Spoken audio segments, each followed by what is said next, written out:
There you go. Thank you very much. Thank you.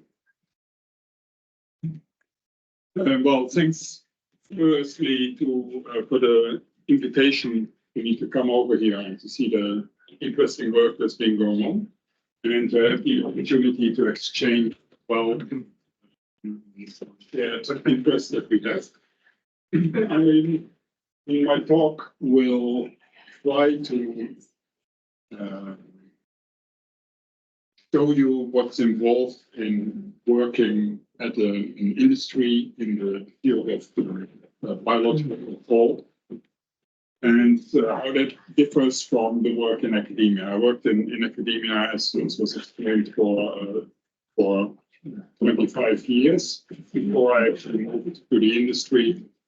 And people tend to think that it's a big change in terms of making that step from academia to industry. In my particular case, the change was luckily not as big, and I was able to continue doing the research that I really love. First, let's see if this works. Probably you have to click it. Here. There we go. Yeah, now it works. So let me first tell you a bit about the company that I work for since 12 years now. It's Biobest, and recently it's been called Biobest Group. It's a company that was founded in Belgium in 1987, by a veterinarian who was keeping bumblebees as a hobby, and that hobby went a bit out of hand. So he gave up his veterinary practice, started rearing bumblebees for pollination in tomato crops. And once you use bumblebees for crop pollination, you have to reduce your pesticide use, because otherwise you're killing off your pollinators. And that very quickly generated demand for biocontrol as well. So that's what the company has been doing for since '87. Currently, we are at about 2,500 employees. We are present in more than 60 countries worldwide, in all continents. We are present in South America. We have a production site in Argentina. We just acquired a big company in Brazil, Biotrop, which produces microbial biocontrol products. We are also present with a production site in Mexico. If you look at the turnover of the company, we see there is a quite healthy growth in turnover. That is partly due to the increasing interest in biocontrol, so that generates organic growth of about 13 to 15% on an annual basis. And then in addition to this, by acquisitions of companies, we have been able to create this pretty steep growth curve here. Well, this growth curve also means that creates challenges, because you have to integrate all this growth and make it work. So we have to avoid growth pains as much as possible. So what are our main products? I already told you we are involved in pollination and biocontrol.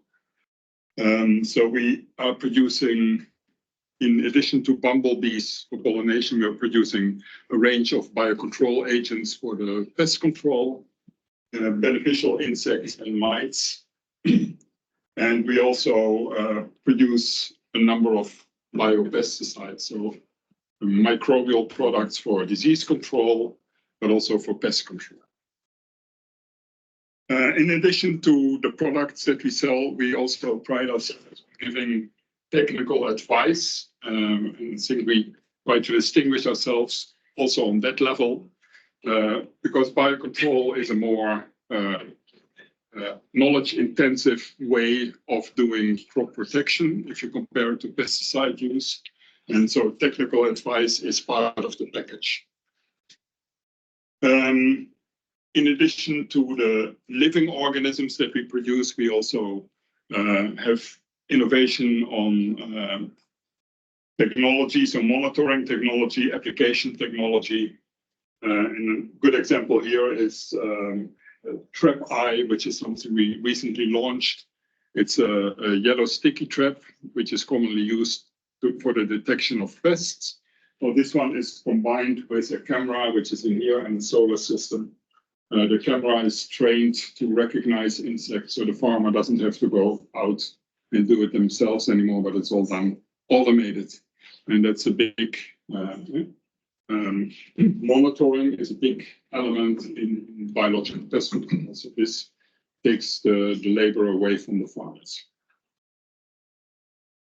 If we look at my department within Biobest, so the Biobest R&D department, we are currently about 32 researchers divided over 5 teams.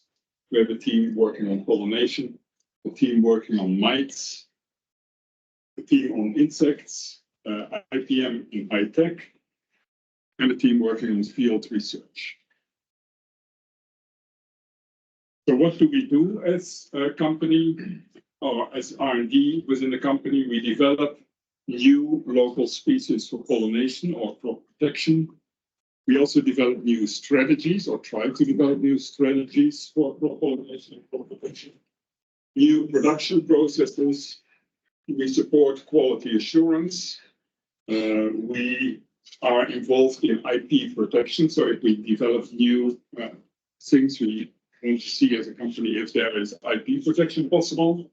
We collaborate. We collaborate with academia, with research stations, which is very important for us. And having people in the R&D department that come out of academia, this collaboration is facilitated, obviously.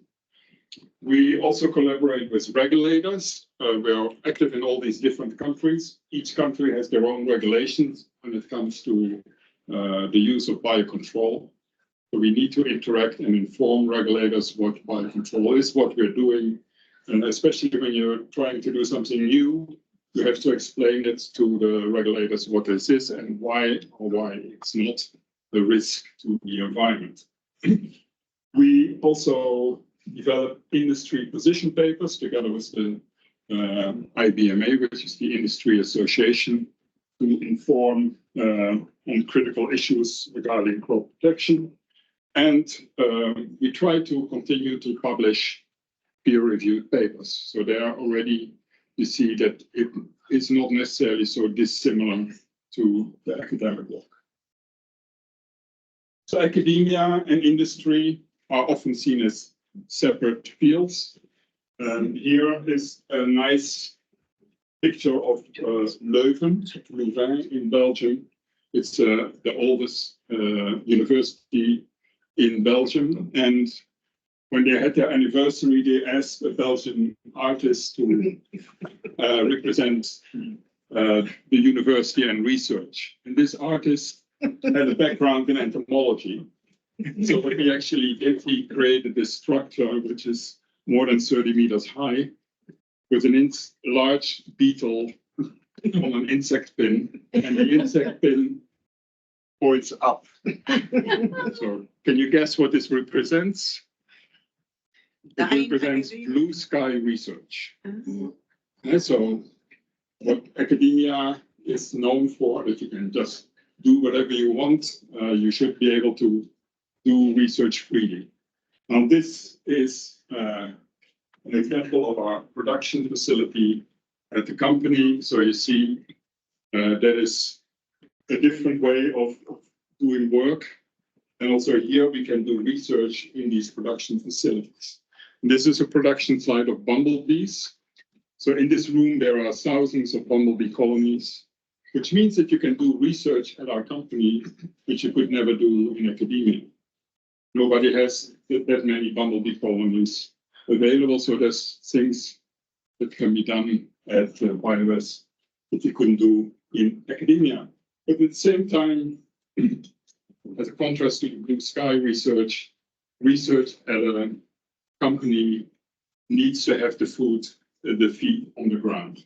So you need to be based on things that ultimately will contribute to pollination or biocontrol in our case.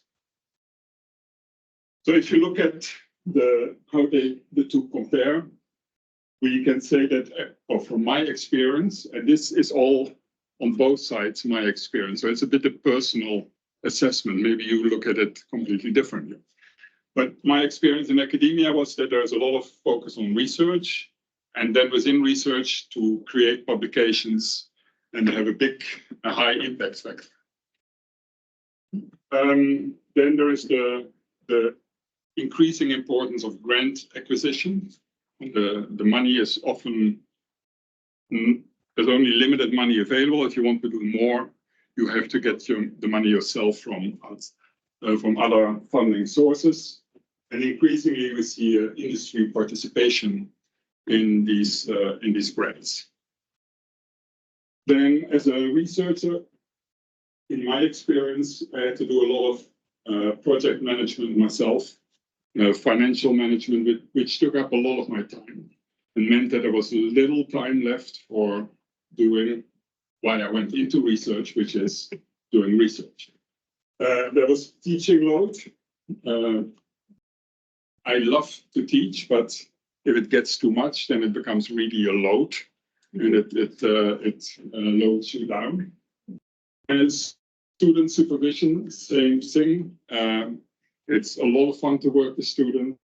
If it takes up too much of your time and you have all the other things to do, then it becomes difficult. IP protection and spin-offs is something which is becoming more important in academia as well, but I still put it in brackets. And interactions with stakeholders and regulators is something that some people do, other people don't want to get into that. So that's also within brackets. Industry, on the other side, the focus is not on papers and impact factors. People tend not even to know what impact factors are. But the focus is, rightfully so, on the customers, on sales, and on reducing the cost. As an industry R&D department, we try to participate in relevant projects. So if there's academic projects together with industry, we try to be there, and we are often asked to be involved as well. Subsidies is something that we can get. In Europe, there's, depending on the countries, often quite some subsidies available to support R&D within companies.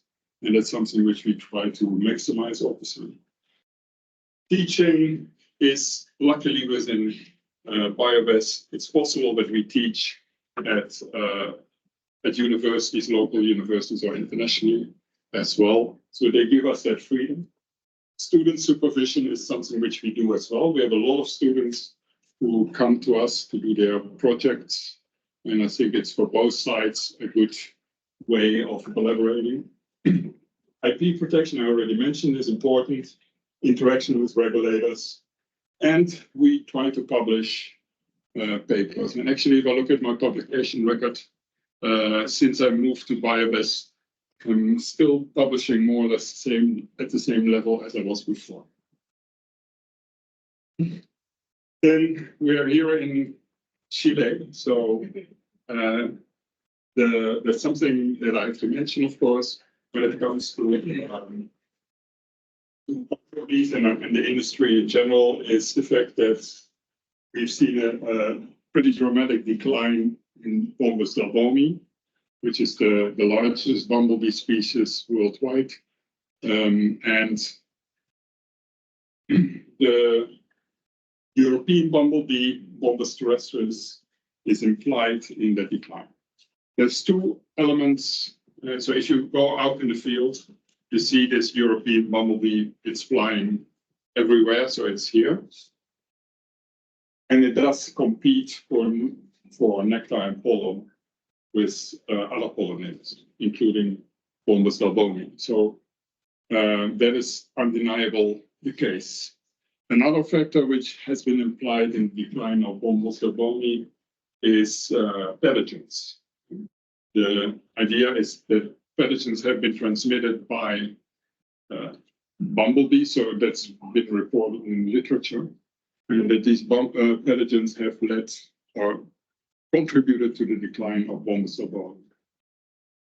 One point that I think is overlooked in this story is that the pathogen that has been implied is not only present in bumblebees but also in honeybees.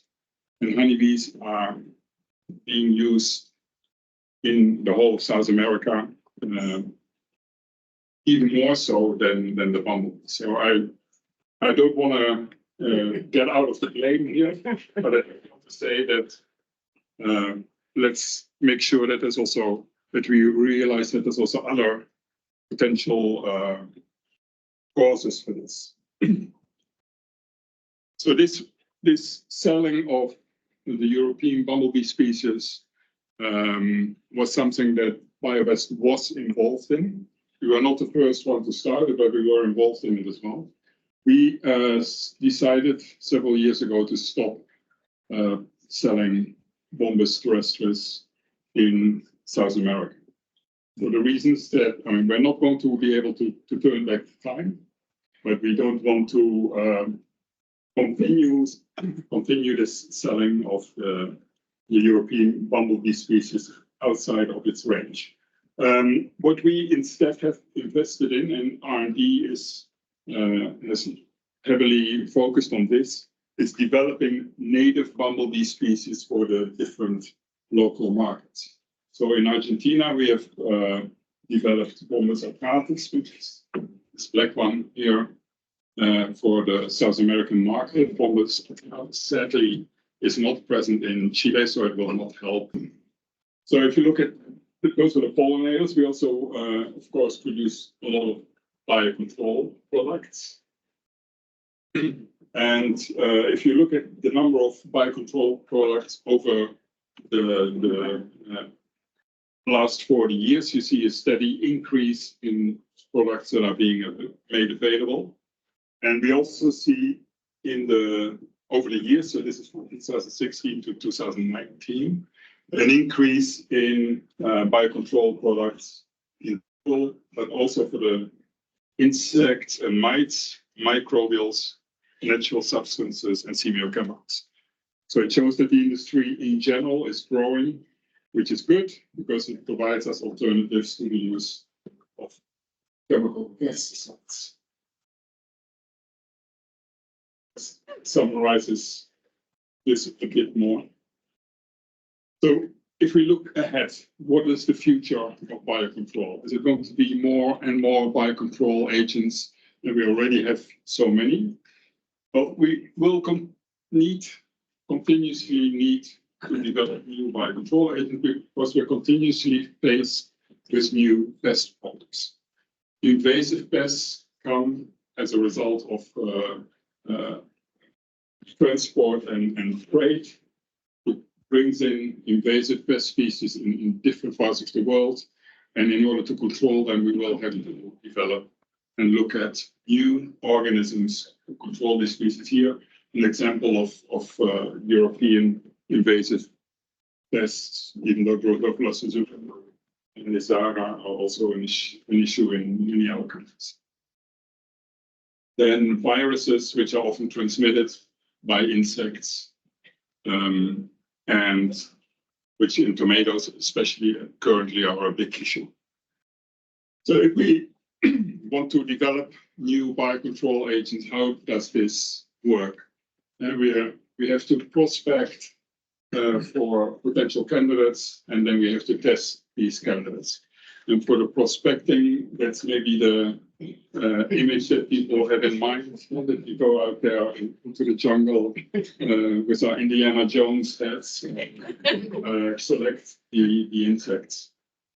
But it's not quite as like that, but it's maybe not so far removed. Here an example where we were collecting bumblebees in Mexico for the setting up. So we had to go to Chiapas, which is not, which is a bit in the middle of nowhere, and you collect the bumblebee species there.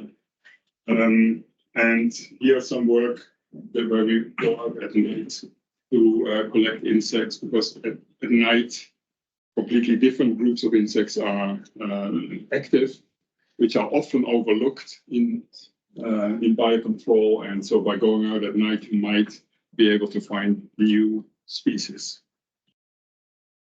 So when you look at how do we select candidate natural enemies for a new pest, so we first would look at what do we already have in terms of natural enemies, and thus is any of these natural enemies already suitable in controlling the pest or a good candidate? If so, we can go right away to do field trials with what we have in stock. If not, then we do a literature review to see what's already known about natural enemies of the invasive pest species.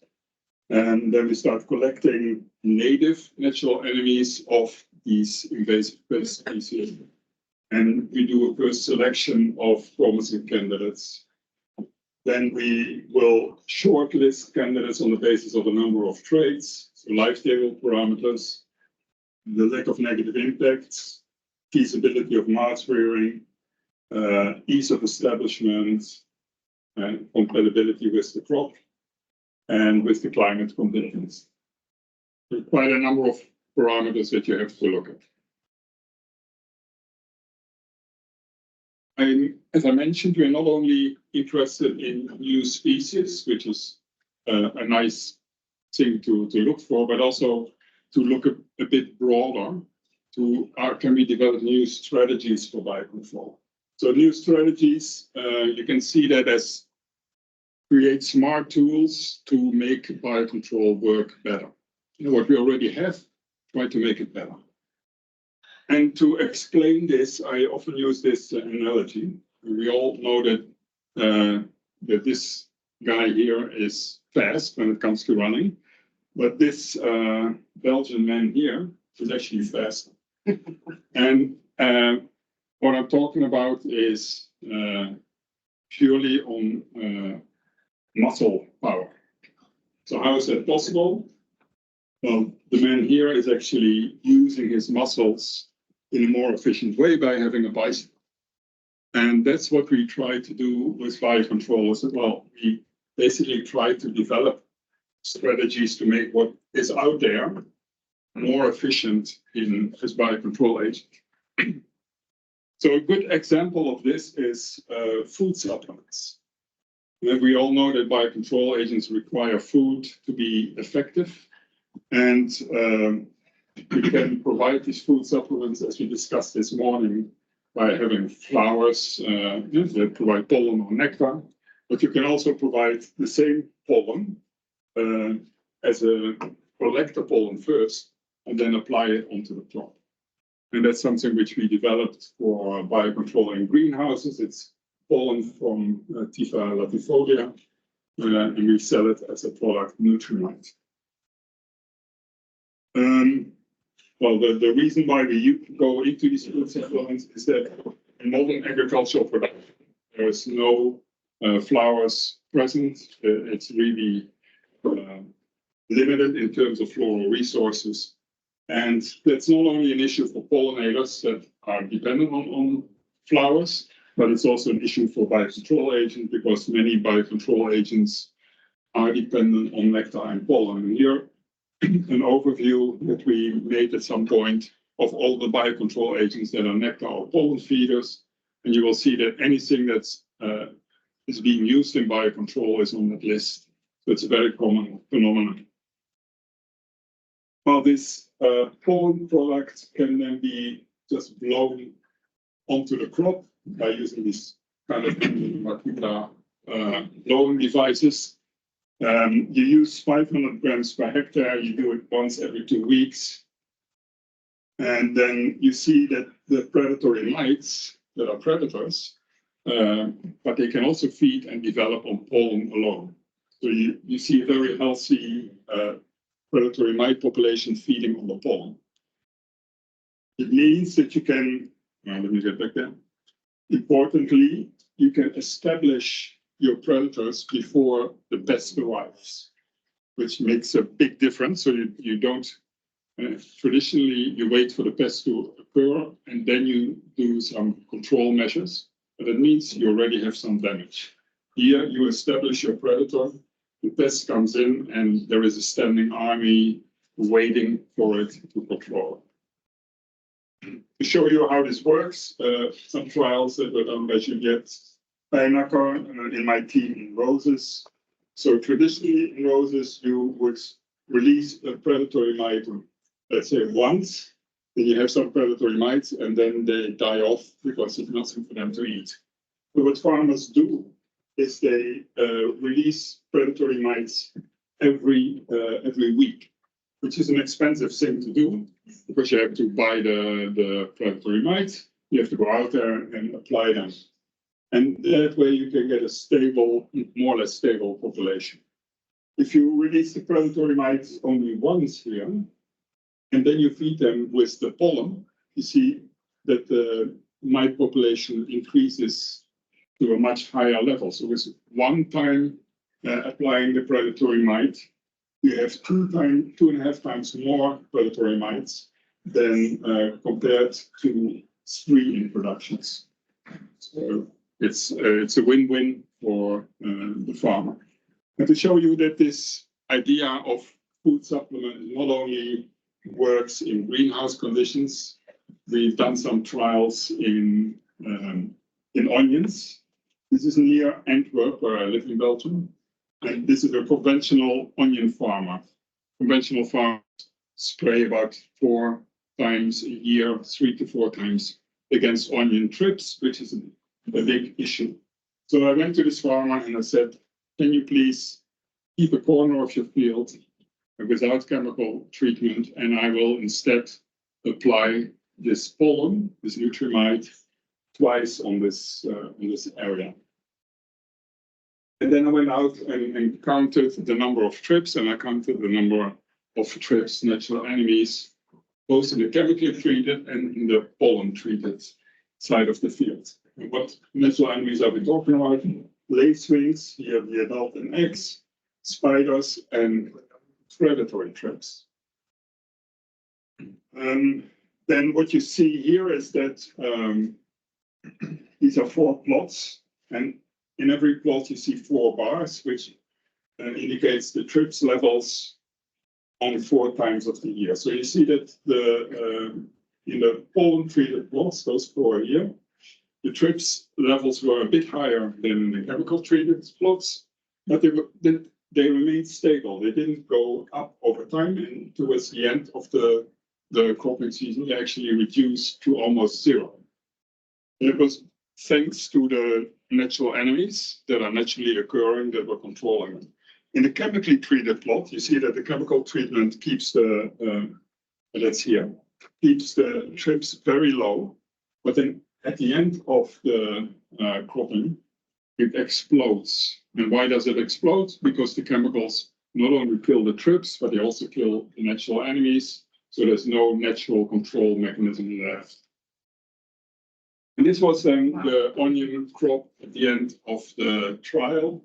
You see that what's down here is trips damage. Those are the chemically treated plots which have been treated 4 times with pesticides. And the non-treated plot, or the plot that received the pollen food supplement, is still green and has received far less damage. And also, if you look at the yield, you see that the diameter is 8% bigger, and this is Dutch for weight, word of the day. It's 15% higher in the pollen treated plot. Okay, if I have a bit of time left, I don't know how we're doing time. Oh, we're perfect. We're perfect. Okay, then I can give you a few other examples of products that we have developed. There is the work on functional biodiversity that I'm still involved in. The use of flower margins to support natural enemies under field conditions. So this is actually the natural way. So you don't have to go out and apply the pollen. And here's nectar and pollen provided by flowering plants. It looks much nicer as well, I think. And this is something where in Europe there's a lot of interest for these kind of strategies. And I'm glad to see that there's a lot of interest here as well. So what we I've been involved in a number of large-scale projects in the Netherlands, Belgium, UK, Switzerland, and Germany, where we see that by introducing these flower margins, which are specifically tailored to biocontrol organisms, we can increase biodiversity in general, which is good, but we can also reduce pesticide use by up to 90%. And we can even increase yields in certain cases by 10 to 30%. So an example which I always like to present is a project in the Netherlands. This is south of Rotterdam. It's called the Hoekse Waard. And in this area, we started in 2004, so 20 years ago, with this concept of flower margins. It was a project that ran for 5 years. The farmers were first skeptical, but then after a couple of years, they actually realized that there was some benefit in it for them as well. And when the project ended, they started a cooperative among the farmers to continue this approach. And this cooperative is still going strong 20 years after we started the project. This is how the landscape looks like now. We see that out of the about 300 farms, 97 are participating. So a third of all farmers are involved. There's a waiting list of farmers who want to participate. And in this area, 850 kilometers of flower margins have been introduced. Another example of a completely different project, but still associated with the sugar feeding of beneficial insects, is ants. And we've discussed that this morning, that ants are important predators potentially in agricultural systems, but often ants are mainly seen as a problem. And why is that? Because ants get like sugars, and they get the sugars mainly from aphids or scales that produce honeydew. So the ants collect the honeydew, and in return, they actually chase away the predators that may normally control these pests. So what farmers do is they may actually use chemical pesticides to control ants, which is completely controlling predators to avoid pest problems. We thought there must be another way, a better way of doing this, and based on some earlier ecological work, we came up with the idea of ant distraction, which means the ants that are going normally to the aphids to collect the honeydew, we provide them some other sugar sources, which are easier for them to feed on, and which they like even better than honeydew. And that leaves the aphid actually unprotected, and the predators can go and attack the aphids. So this is how we apply or provide these sugar sources. We have sugar feeders, and here a grid to prevent honeybees or wasps to go and feed on the sugars. And all the black that you see up here are ants feeding on the sugar. So it's a very well working system. And what you see is that ants indeed lose interest for the honeydew producing pests and go all to the sugar feeders. Then we've done some work in grapes. And here you see a different type of sugar feeder that we used in this case. And we looked at the mealybugs, which is a big problem in the grapes here as well, as I understand. And we see here the control, the black bars where there was no sugar feeder present, and the white bars where there was a sugar feeder present. Keep in mind, these are logarithmic scales. So this effect here is a 100-fold decrease in mealybugs, and similarly here. And here it's maybe a 100-type decrease in mealybug numbers. So it's very effective in controlling mealybugs simply by adding some sugar bubbles to the system. They also done work in apples with the rosy apple aphid, where we see similar results. The green are the eradicated colonies. So with the sugar, almost all the colonies are eradicated. Without sugar, we see a lot of aphid colonies still present. Then another example of an innovation that I find particularly interesting is a new innovation. It's mite, a new group of mites. And this mite species is Polymatus ubiquitous. Let's see if I can. That will not work because this is on my laptop. But so this is 1 square centimeter. If you would see the video, there's about 50 mites crawling around. It shows how small the mites are, but also the densities that you get on the plant. And we developed this mite because we wanted to control this small tomato russet mite. And that was not possible to control that previously with the already existing predatory mites. This Polymatus is very effective in the first effective biocontrol agents for this mite, tomato russet mite. But what we also noticed in our trials is that in the trials, we often get mildew infestation because we don't use pesticides. And so in the control plants, the plants were completely covered with mildew. But the plants where we had introduced the mite were completely free of mildew. So that was a very surprising and noticeable effect. So we looked into that a bit more, and we could establish that these mites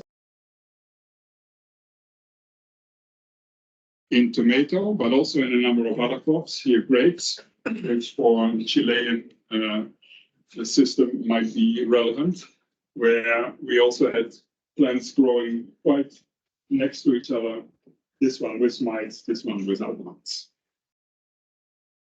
And potentially another problem in grapes is the phylloxera, which could also be controlled by the mites, but that's something we still have to establish. Anyway, it's exciting because it's the first time that an arthropod is being shown to be effective in controlling a disease. Normally, we think a disease has to be controlled with microbial biocontrol agents. Here, we can show that an arthropod can also be an effective control agent of diseases. And with these examples, I would like to finish and be happy to entertain any questions you may have. Thank you very much, Felix. Questions? Actually, have questions. Why bumblebees and not bees? Why bumblebees and not bees? Honeybees cannot be used in greenhouses. That's one thing, because they are confused by the light conditions under glass. The glass breaks the light, and that means that the honeybees are not effective in foraging anymore. The other element is that tomato, especially, which is pollinated by bumblebees, is a plant species where the flower has evolved for being pollinated by what's called bus pollination. So the pollen has to be vibrated loose for it to pollinate, but also for the insect to collect the pollen. And this bus pollination is something that bumblebees can do, and honeybees don't. So for that reason, in the number of crops, tomato, but also blueberry, for instance, is another example, bus pollination is essential for effective pollination. Thank you very much for your presentation. It's very interesting. I was wondering, you have several, say, technologies in your group, but did you start with, let's say, one technology that leads you to, let's say, to make this company? Am I right? Or do you start with several technologies already, like one star technology, and then you follow with the others? So what was the, in your opinion, the time to, start to do, to develop other kinds of technologies, to develop other ideas from proof of concept to more advanced experiments or more advanced technologies in general? Just to clarify that I was not involved in the original Spark. Okay. That was this veterinary Roland Dion, and so all credit to him. But to answer your question, how long does it take to develop something new? If you have a new potential product, you have to count at least, in my experience, at least 4 to 5 years for this to be done in a thorough way. So you first, depends on if you have to go out and find a candidate first and then do all the testing, or you have already a candidate in mind and then you develop it. That gives you a bit of a shortcut, but still you need to develop a rearing method. You have to do a lot of field testing. You have to get registrations for these organisms. So even if the organism is native, we still need to file long documents showing that these organisms are no risk to the environment. So all these steps take time. It's still much faster than a registration of a pesticide in Europe, at least. But still, yeah, I would count 4 to 5 years. And when is the best moment to start that process? I mean, it's different to finish one registration process and that technology is already on the market and then start another one, or you can do it simultaneously, or it depends on the. Well, that's a discussion that we often have. At R&D, we love to develop new things, and if you have a good idea. But at the same time, you also have to focus on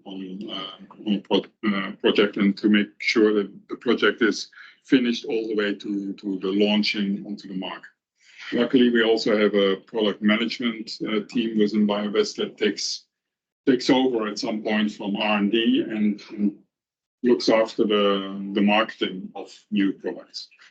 And that way, that gives us more time to develop new things. Thank you. So what happens when you have this kind of conflict of interest, in the sense that, for example, you show how if you release 4 times predatory mites, okay, it works. But if you release once and then you put the pollen, then it works better. But maybe for the company, it's less income to sell 1 time the mites and the pollen. Maybe the pollen is cheaper than the, I don't know. Well, how? Well, the idea is that you would want to develop something which is more efficient and ideally cheaper for the grower to use, because otherwise there's going to be very little incentive for the grower to do so. But you're right. Then you get the discussion from the side of the company, is this smart to do this? But I think our position in this is we try to make biocontrol as efficient and as cheap as possible so that many growers can use biocontrol, and so that we are really a viable alternative to chemical pesticides in chemical crop protection. And once the cheaper biocontrol gets, the more farmers will be interested in using it. So you also create a larger market, and then hopefully, bottom line, we will not be worse off as a result. Yeah. So you increase the clients, they buy less each, but then at the end, yes. Yeah. Thanks. Did you see a difference between giving food to biocontrol agents by putting feed margins or by giving them pollen inside the food? Good question. In general, the idea is that the closer your supplementary food is to the crop that you want to protect, the better. And we know for these field margins, they work really well, but they also work only for a limited distance. And the shorter this distance is, the more efficient are these floral resources. And the closest you can get, of course, is putting the floor resource directly on the crop. That can be done in this case of pollen application. It can also be done in those cases where we've been talking about extrafloral nectaries a bit. These extrafloral nectaries are nectar glands present on a number of crop species. And that's also a case where the nectar is not on the flower or on the leaves, present directly on the crop. So those are two examples where you have the floral resource or the nectar and pollen directly on the crop, which is the best solution, but it's not always possible. And in those cases where it's not possible, you can work with these flower margins, which have a lot of other benefits in addition. And not only the fact that they look pretty. In this example of the Netherlands, there's a whole tourist campaign where people can ride their bicycles along these flower margins and enjoy them. So it's something where the flower margins have multiple benefits, also beyond agriculture. Yeah. More than a question, it has come up to my mind that you talk about the less pesticide use. There was about 90%, I think, or something like that. The thing I was thinking is all of this is like ecosystem dependent. So maybe here in Chile, we don't get the same results you have there with totally different flora and fauna. And I think it is our work to translate those results to here, because in lots of other things that have been discovered in other places doesn't work here, because especially in fruit production, there's things that they say that they work and here they don't work. So it is really interesting to see how well it reacts to this way of biological control here. Yeah, and it is a challenge to translate these results to this ecosystem. I fully agree with you, and you should not have the illusion that something can be so easily copy-pasted to another condition. You have different climate here, you have different crops, you have all kind of different factors that may impact how efficient something can work. But at the same time, the overall principle that you have biocontrol agents here as well, and that those biocontrol agents need sugars and they need, in certain cases, pollen, that holds. And then you can start from there and try to build solutions that work for your particular conditions. And in some cases, if you develop something locally, the outcome can be better than the outcome that already has been established for many years in Europe. A good example is we have a predatory bug, which is very important in tomato production. It's a mirret. And mirrets are generalist predators that control all kinds of pests. But mirrets are also omnivores, so they feed on the plant as well, and they can do damage to the plant. So in Europe, we always have to make sure that we don't get too high populations of these mirrets, because then we have an issue. We've developed a mirret for the American markets, local species, which has the same characteristics in terms of being a generalist predator, also feeding on plants, but feeding on plants without doing damage. So that is an example where the local predator here is actually more effective than what we already have in Europe. I was wondering, what is the biggest challenge for adoption of this technology? The cost, the lack of knowledge of the farmers? Good question. Well, that's a discussion that we often have, and I don't think there is a very straightforward answer to this. The cost is definitely can be a bottleneck. The knowledge as well, it's more complicated. And then there is the issue that growers often perceive biocontrol as being too variable in its outcome, which I don't think is the case. By now, with things like food supplements, we can make biocontrol much more reliable. But if there's one thing that growers hate is uncertainty. So if they have the feeling that using pesticides, that's a guarantee, it's an insurance for them that their crop will go through, then they will go for pesticides. And that's what they have been doing for many decades. I think the example that I showed with the onions showed that that's a misconception. The growers don't even realize the negative impacts also to crop production that pesticides can have. There's a number of other negative impacts, by the way. And growers normally don't see these effects because they don't have a corner of their fields which they don't treat and where they apply food supplements. So that was something new for them to see. So if growers have the full picture, I'm convinced that biocontrol can be a good alternative to chemical pesticides. And the reason why I think so as well is that when I was studying, which is a long time ago at the university, in the Netherlands, growers were just starting to move from chemical pest control to biological pest control. And they were doing so not because they were so green and environmentally friendly, but they were doing so because it was more effective than the chemicals. There were resistant issues, and it was cheaper as well because chemicals, they had to go every week and spray, whereas biocontrol, you released at the beginning of the season, and the biocontrol agents stayed in the crops and controlled the pests.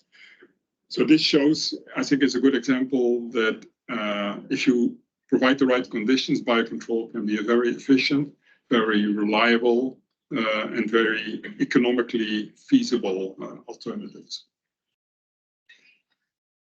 Thank you very much, Felix. Y los invitamos la próxima semana a otro seminario. Así que I want to thank Felix again for your time and invite everybody for next week. Thank you. Thank you. Thank you.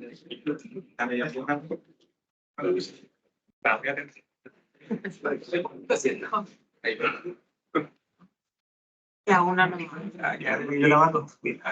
Aquí tengo cambiado. Yo lavando ahora. ¿Ah?